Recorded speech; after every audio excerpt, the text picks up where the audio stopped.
Well, we're mostly used to it. We seem to have one of these cold snaps every year when the polar vortex, which was language that wasn't always used when I was younger. No. It was only these last couple of years they've been talking about the polar vortex. Makes it sound more intimidating. Yes, snappy name and stuff like that. Yeah, so at any rate, we've always had one of these cold snaps every year. But, if it went down to Nebraska, that's about as far south as it seemed to go.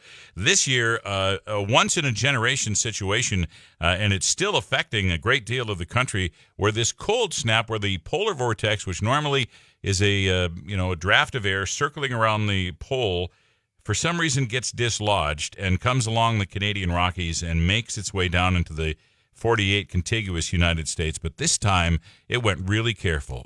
Really went just crazy. Went all the way down past the border into Mexico, as a matter of fact. So we've been hearing all these stories about these rumbling blackouts, these rolling blackouts that have been going on across the country. We've even experienced them now in our part of the world as people are using more energy than normal. And so you combine that with the bitter cold and lack of power. That's a lot of trouble. A lot of people from our part of the world love to go to places like Arizona and New Mexico, Texas, and Florida in the wintertime. A lot of them travel with their RVs and spend their winter like that, these snowbirds. And so how'd you like to be a snowbird from Fargo, North Dakota, and go down to Texas and be greeted one day by 16 below temperatures? The weather followed you down there. And how, anybody who's ever been in a camper, it's just not made for 16 below. If you're not winterized, you're going to have pipe snapping, etc., which got me to thinking, I wonder how they're doing in Texas. I've got very good friends who are down in Texas somewhere with their RV. I've got to give them a call and find out how they're doing. But when I did an RV search, this is one of the first places that popped up, the Oasis RV Resort in Amarillo. 200 RV sites. Sounds like a wonderful place, pet-friendly, broad selection of amenities, and open all the time.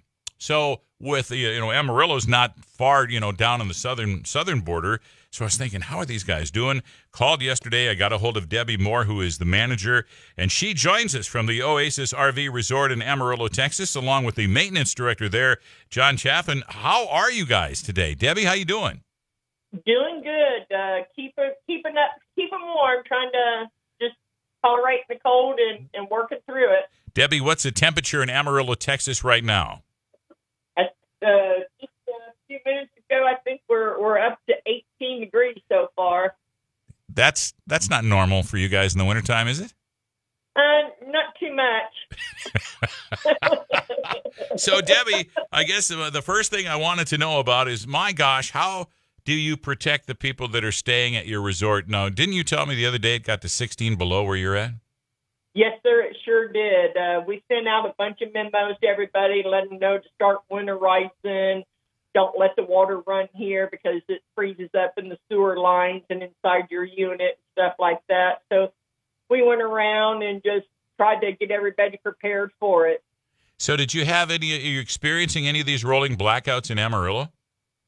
In Amarillo, yes, but we haven't got any out here in Oasis at the RV resort yet. Okay. So how are you handling all this? Has everybody made it through? It's still not over, but it's supposed to be easing off by this weekend. But how's everybody doing? Did everybody's RV survive at your camp? There's a lot of busted lines. We've already seen that going on because some people didn't prepare. And so there are some with busted water lines, sewer lines. Some people don't have electric because just things are happening to their RVs. John Chaffin is the maintenance director at the Oasis RV Resort in Amarillo, Texas, which also has a resort in Durango, Colorado, by the way. John, you tell me that it's been one thing after another at the campground these last few days, huh? Yes, sir. It's, like I said, you can prepare all you can for it. We went around to every individual that was here in our campground that was going to be here, and went door to door, offering our help, inspecting their spots. But at the end of the day, you mentioned earlier, some of these campers aren't meant for this. And also, my wife and I are full time in a Four Seasons camper. And a couple of days ago, it was negative 26 at 6 in the morning. Nothing's really designed for that. No. And so, we got some elderly people out here we've had to go help take care of because, a cold snap like that hit, they got water going everywhere. And suddenly they're without water, they're without heat, they're without electricity. And, it's really been a point. I was raised here in the Texas Panhandle here in Amarillo. And, I've never seen anything like this up here. I cannot imagine. It must be so foreign to you guys. What's it like on a normal winter in Amarillo? What's a normal morning like? A normal morning, you might be around 20, 30 degrees. We're known for winds around here. The joke is if it's not above 30 miles an hour, they don't put it in the forecast. So, every now and then we might get down into the teens, might have a little dust in the snow every now and then. And really the snow accumulation can be attributed to which year it came. So it's not a very frequent deal. Yeah, I bet not. Now, we've been hearing reports that, Texas has got a certain percentage of your power, as do we here, from, solar, green energy and these windmills, these energy-producing windmills. We've heard that they've come to a standstill down in Texas because of all the ice. Have you seen any of that? Have you experienced any of that?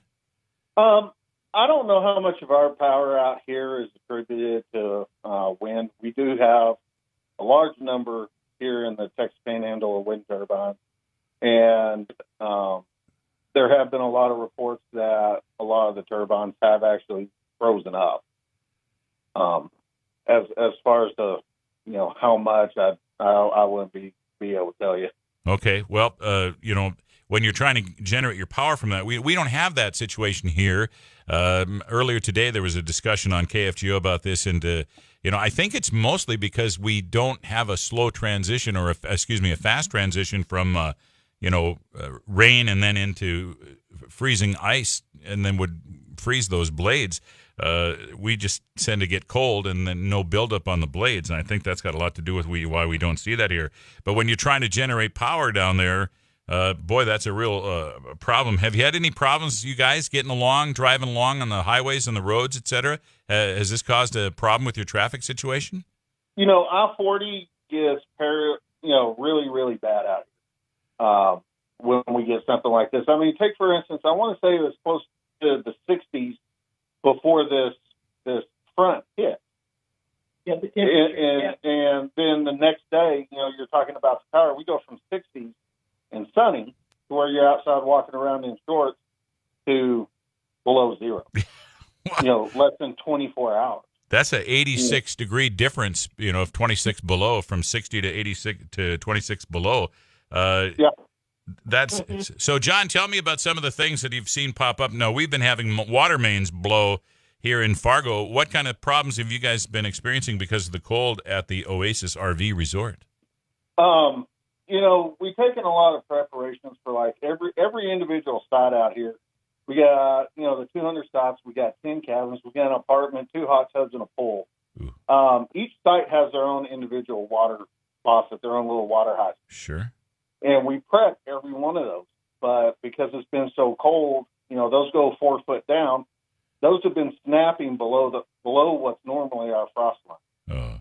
People's water hoses have been freezing so hard that the frozen water is going into their camper and busting their pipes. Mm-hmm. We even got, everybody's sewer hoses they hook up to are 2.5, 3-inch pipes that they plug into. Well, those have frozen and gone underground, and now we're probably going to, I haven't got to see yet, we haven't thawed out yet, but we're probably going to have some busted septic lines too. Boy, that is going to be a big problem. Yeah. Debbie, have you experienced, do you have anybody from this part of the country staying at the campground? I have some New Yorkers here, some people from Missouri here, and they're like, we thought this only happened up where we live. We didn't think it happened here. I was just wondering if you had like anybody from Fargo that was a know-it-all that came in and, we deal with this all the time. This is no big deal. Have any of those guys? Oh, yeah. We've had several of those guys, and then they came back and said, can you help us? I thought you knew what you were doing. So what's going to happen now? John, are you expecting your temperatures are going to get back into the 50s and 60s over the weekend, aren't they?